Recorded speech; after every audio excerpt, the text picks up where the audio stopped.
At it. I mean, I used to see politics as, this system of no kind of, the system, as I say, that is the vehicle for change. That's how you kind of have to implement change. But I mean, we're beginning to see young people now making changes on an astronomical level through things such as charity and through things such as building businesses and enterprise, because um, it's never been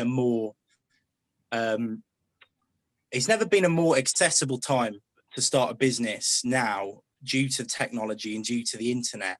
And, we're seeing people starting up businesses on Redbubble, even selling, their crafts on Etsy, something as small as that to setting up a global tech company.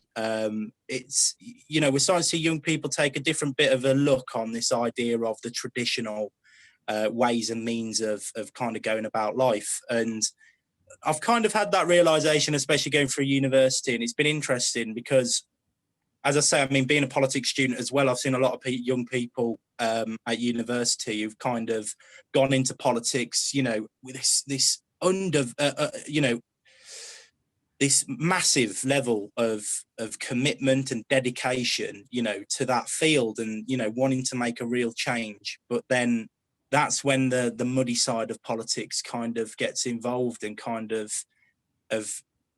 severs that dedication and that passion for it, just because of the fact of how, how not complex, but how different politics has become, and how dangerous it's become. I mean, I can't say I don't understand. I do understand why it's become the way it is. I mean, at the moment, with a financial crisis, with the rise of post-truth politics, we people are beginning to question, rightfully so, what the media says, what politicians say, and it's becoming, there's a lot less trust in the political system, unfortunately, for rightful reasons in many cases. And it's now starting to come out and people are starting to realize that actually, for us to go forward, we've kind of break this down and kind of look at it and go, well, hang on,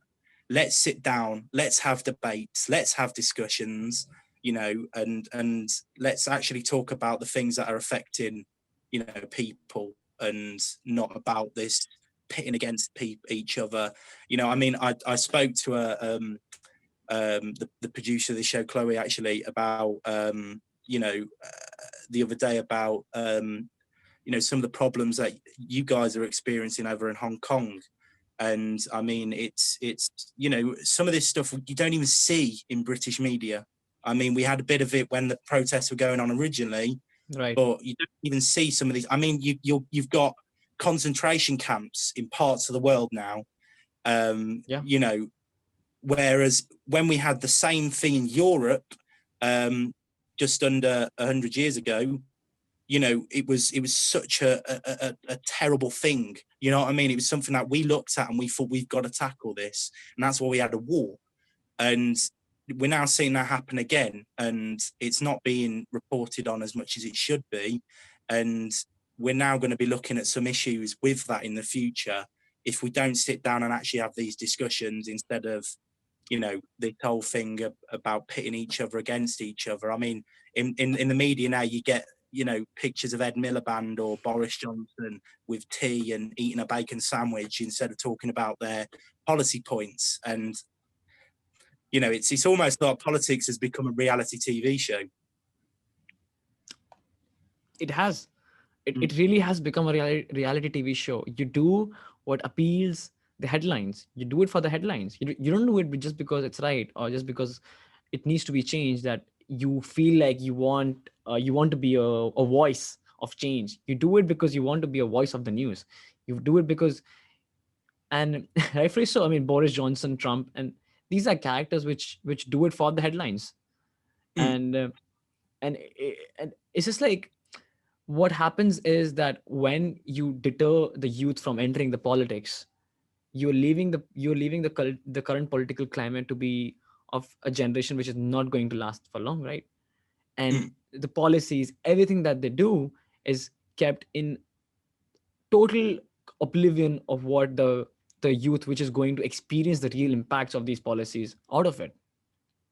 And Yeah, no, 100%. And I mean, as I say, I am very disillusioned with the state of politics at the moment, but there is a glimpse of hope there as well, as you say. I mean, because if we don't get young people involved in politics, then and almost kind of provide, as I say, that not education, but the resources there for young people to look at the issues that they want to tackle and show them how they tackle those issues and how they can go about it in the modern society, then, as you say, we are going to be left with a political class that won't meet the needs of the new generations to come.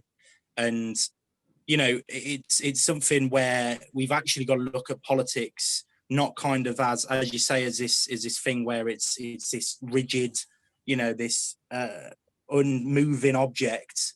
We need to see it with a bit more fluidity and kind of look at it as something that does change, and that's something that does kind of needs to move with the times anyway, and kind of grow, because we've got, especially from COVID-19, we've seen advances in technology now as a result of this pandemic that we wouldn't have even thought of before. I mean, Zoom, what we're using now, that has taken off astronomically because of the pandemic, and people are using stuff like this a lot more, and we're becoming ever more interconnected as a society globally.